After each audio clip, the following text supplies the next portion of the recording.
President Jenkins, Dr. Kidd, distinguished faculty and staff, friends and family of the class of 2013, and you 41 graduates yourselves clutching those mostly crimson hoods that will forever after remind you of how your hearts swelled and broke and bloomed in this place. Grace to you and peace in the name of our Lord Jesus Christ. I stand here in some awe this afternoon of President Jenkins for trusting someone who wrote a book called Leaving Church to address you today, and of you who are headed in the opposite direction, entering or staying put in professional ministries during what some view as disastrous times. I am not sure about that, by the way. At the Festival of Homiletics in Nashville last week, so much was made of declining numbers with so many versions of the same graph projected on big screens that after a while my eyes started playing tricks on me. I started seeing the dropping lines as successful weight loss charts, with pounds and pounds of excess baggage falling away, or as evidence that a dangerously high fever was coming down at last, so that the patient was becoming less delusional all the time. As soon as the graph levels out at a nice new normal, then everyone will be able to breathe again and, thank God, embrace a new wellness plan. There are a whole lot of ways to read the numbers.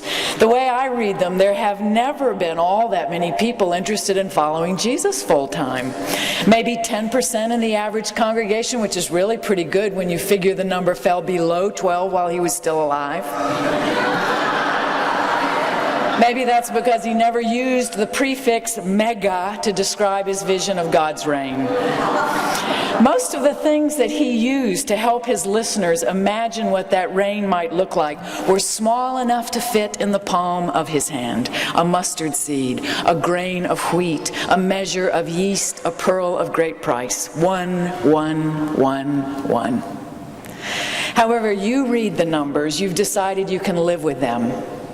You've decided you can live into them, which says a lot about your teachers, not only here, but especially here.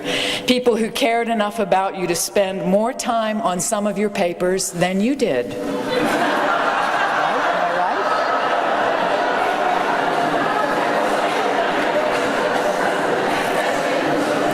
Who woke you up to new ways of thinking and being, who invited you into their homes and cooked for you, who took you on long, listening walks without trying to fix you, who found placements for you and wrote letters of recommendation for you, people whose faces will return to you in years to come as the value of what they tucked in your pockets while you were here comes back to you again and again.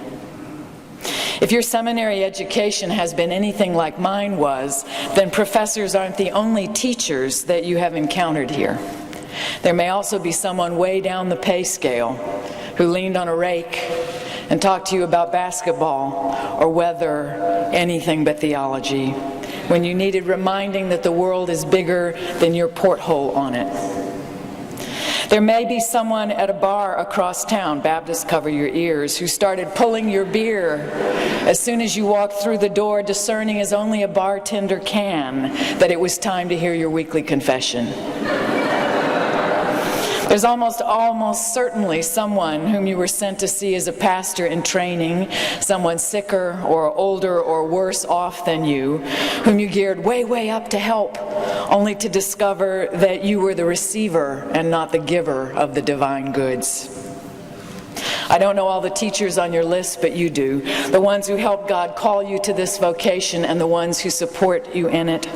Those who are here today to celebrate your accomplishments and those who are blessing you on your way from the great beyond. But as precious as those teachers are, they're not the ones I want to talk about. I want to talk about the teachers you haven't met yet, the ones who are waiting for you in your chosen vocations, waiting to challenge you and trip you up and make you wrong, to treat you like you are some kind of enemy come to sow weeds in their fields instead of the God-sent wheat farmer you know yourself to be. Those are the precious teachers I want to talk about today. Since some of you know that I teach world religions at Piedmont College, it won't surprise you that I latch on to teachings from other traditions from time to time, like Jewish teachings on Sabbath or Hindu teachings on yoga. The first time I heard the phrase, precious teachers, I was sitting in a Tibetan Buddhist monastery on a field trip with a bunch of college students, listening to a lama in saffron robes describe the kind of people you wish were not there. Like the guy who tailgates you on the expressway and then lays down on his horn as he passes you on the right. Or the mom who hits her kids in the grocery store and then yells at them for crying. Or the blue-haired lady, a description I find less and less funny, who counts all of her change and makes sure that all of her dollar bills are facing in the same direction before she gives up her place ahead of you at the bank. Clergy have our own versions of these lists. We're not supposed to talk about the people on them, but we do. Like the young adult who answers her cell phone in church in the silence before confession and says, "You won't believe where I am." Or the couple who come to see you every month not because they want to work on their partnership, but because having you as their captive audience stimulates them to new heights of righteous fury with one another. Or the unknown person who writes the anonymous letter that begins, "I am not signing my name to this letter because I am not speaking for myself, but for a large number of people in this church who do not think we are being heard, though we have tried in our own ways more than once to tell you how concerned we are about." These are your precious teachers, the Lama said. Precious because you wish they weren't there, which makes them the last people you would have chosen for yourself. Precious because the feelings that they evoke in you are the ones you least want to own, much less work on. Precious because their lesson plan includes subjects you intentionally skipped or were sure you tested out of, like advanced contempt or hatred 101. You can resist them all you want, but you know what? You can't escape them. It's a reliable axiom of institutional life.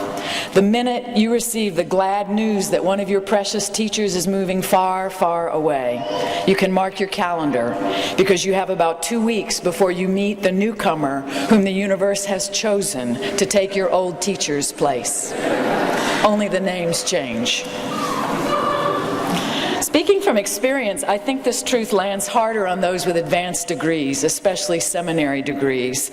Not only because our training often includes learning how to deal with difficult people, but also because so many of us labor under the illusion that if we can just dish up enough faith, hope, and love, then we can bring out the best in other people, turning lions into house cats and enemies into friends.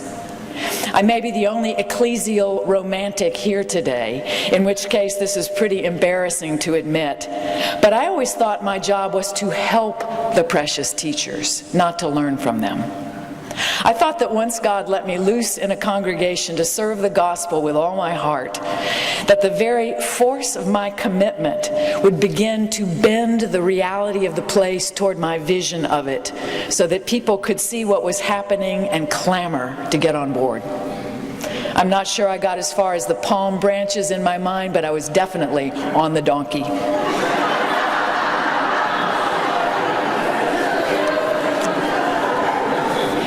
But of course, that is not what happened.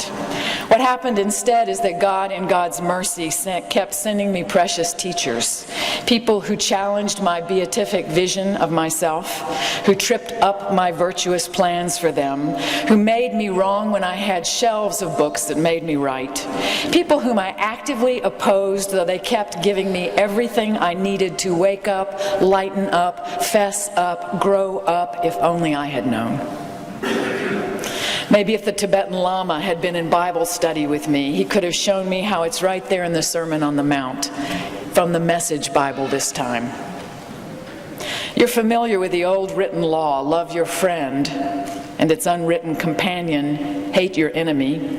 I'm challenging that. I'm telling you to love your enemies. Let them bring out the best in you, not the worst. When someone gives you a hard time, respond with the energies of prayer, for then you're working out of your true selves, your God-created selves. That is what God does. God gives His best, the sun to warm and the rain to nourish to everyone regardless, the good and the bad, the nice and the nasty. If all you do is love the lovable, do you expect a bonus? Anybody can do that. If you simply say hello to those who greet you, do you expect a medal? Any run-of-the-mill sinner does that. In a word, what I'm saying is, grow up. You're kingdom subjects. Now live like it. Live out your God-created identity.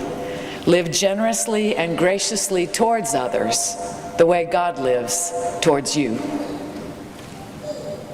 Given the times we're in, I think it's possible to count the times themselves as precious teachers.